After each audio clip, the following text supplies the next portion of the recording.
Em junho de 2025, o Oriente Médio voltou a se aproximar de um conflito de grandes proporções. Após uma sequência de ofensivas israelenses contra posições estratégicas iranianas e o agravamento das tensões envolvendo o programa nuclear de Teherã, os Estados Unidos passaram a atuar diretamente ao lado de Israel em ataques contra estruturas militares e nucleares iranianas. Em resposta, o Teherã ameaçou e chegou a bloquear o Estreito de Hormuz, uma das rotas marítimas mais estratégicas do planeta, por onde passa cerca de 20% do petróleo mundial. Mas para compreender a profundidade desse conflito, é preciso abandonar a ideia de que tudo começou agora, ou mesmo em 1979. Para compreender isso, precisamos voltar para 1953. Naquele ano, a CIA e o Serviço Secreto Britânico organizaram a Operação Ajax, responsável pela derrubada do primeiro-ministro iraniano Mohammad Mossadegh depois que ele nacionalizou a indústria petrolífera. O golpe restaurou o poder absoluto do Shah Mohammad Reza Pahlavi,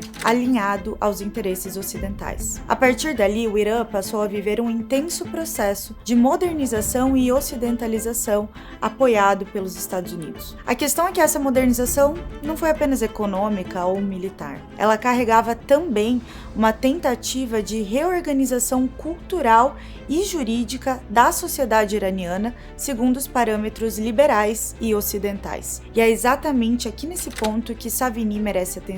Porque para ele, o direito não nasce da vontade absoluta e abstrata dos legisladores nem de projetos racionalistas universais. Nasce dos costumes, da tradição, da cultura e daquilo que ele chamou de Volkgeist, o espírito do povo. Gente, será que eles vão passar pano pro meu alemão fajuto? É claro! O pensamento de Savigny surge justamente como reação às grandes codificações racionalistas do século XIX, especialmente após o impacto do Código Napoleônico. Enquanto muitos acreditavam que seria possível criar sistemas jurídicos universais válidos para qualquer sociedade, Savigny sustentava o oposto. Cada povo produz seu próprio direito como expressão da sua formação histórica particular. Se aplicarmos essa lente ao Irã, a Revolução Islâmica de 1979 deixa de ser apenas um evento político e passa a ser interpretada como uma reação histórica profunda, como uma tentativa de transplantação artificial de valores estrangeiros. A Revolução não foi apenas uma disputa de poder, foi em certa medida a reemergência de uma identidade histórica, religiosa e cultural que havia sido comprometida por décadas de influência ocidental. Quando estudantes iranianos invadem a embaixada americana em Teherã e mantêm diplomatas reféns por 444 dias, aquilo não representa apenas uma crise diplomática, representa simbolicamente a ruptura violenta com a ordem construída sob a tutela externa. Savigny provavelmente diria que os Estados Unidos fracassam repetidamente em compreender o Irã porque partem da premissa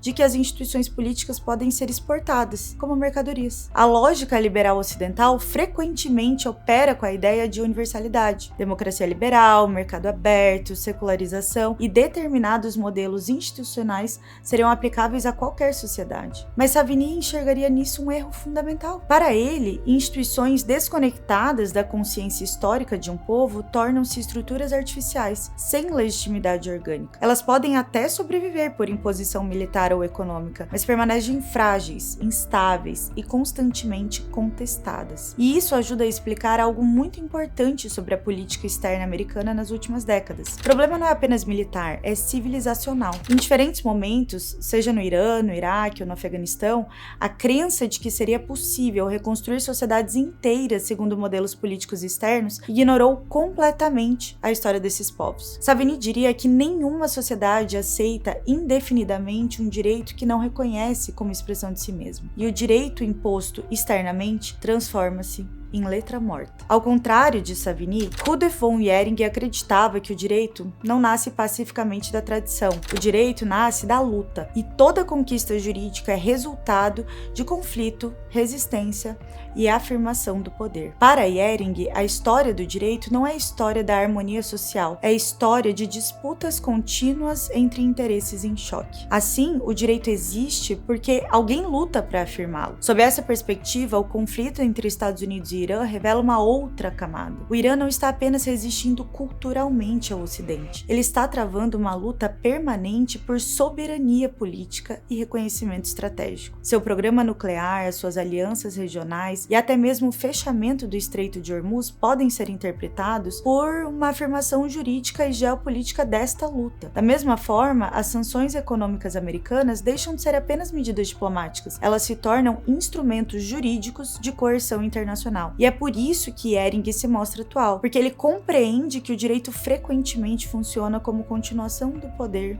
por outros meios. Nesse sentido, há de se reconhecer que o direito internacional nem sempre é um espaço neutro de racionalidade universal, mas também um campo de disputa estratégica entre os Estados. Quando os Estados Unidos se retiram unilateralmente do acordo nuclear do Irã de 2015, formalmente conhecido como Joint Comprehensive Plan of Action, durante o primeiro governo Trump, o que vemos não é apenas uma ruptura diplomática. O que se revela ali é uma disputa muito mais profunda sobre soberania, legitimidade internacional e os próprios limites do poder no sistema global contemporâneo. O JCPOA havia sido construído como um raro consenso multilateral envolvendo Estados Unidos, Irã, União Europeia, Rússia e China sob a supervisão da Agência Internacional de Energia Atômica. A lógica do acordo era simples: limitar o programa nuclear iraniano em troca da suspensão gradual de sanções econômicas. Em outras palavras, era um pacto jurídico-político baseado na confiança institucional e na reciprocidade. A retirada norte-americana, contudo, rompe essa lógica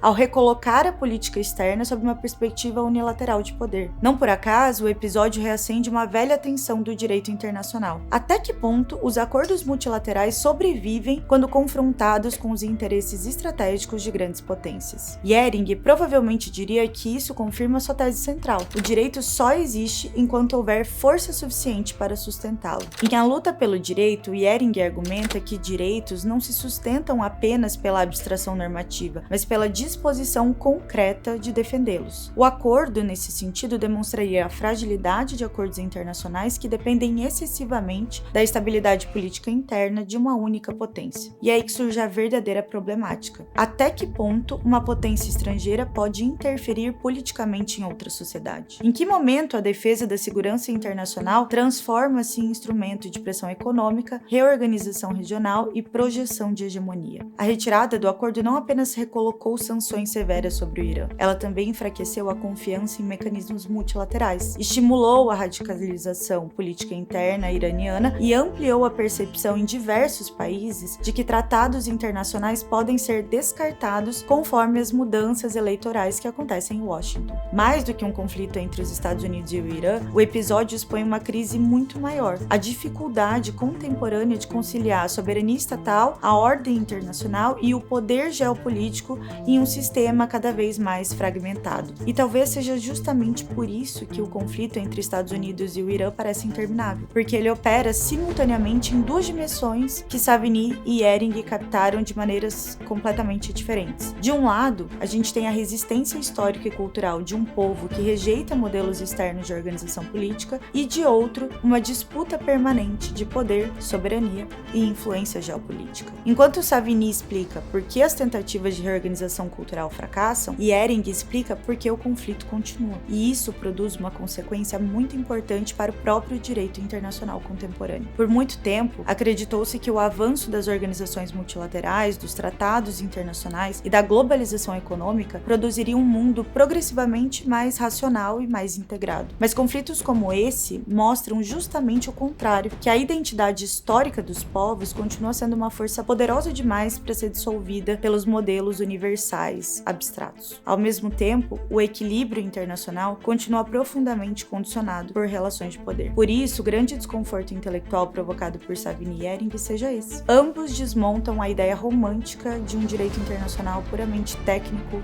neutro e universal. E quando a gente observa as relações de 2025 entre Estados Unidos e Irã, percebemos que o que está em jogo é algo muito mais profundo. Quem possui legitimidade para definir a ordem política, jurídica e civilizacional de uma sociedade? No fim, quem vocês acham que explica melhor o conflito entre Estados Unidos e Irã? Friedrich, Savigny ou Rudolf von Ehring? Quero saber qual dos dois faz mais sentido para vocês depois de assistir esse vídeo.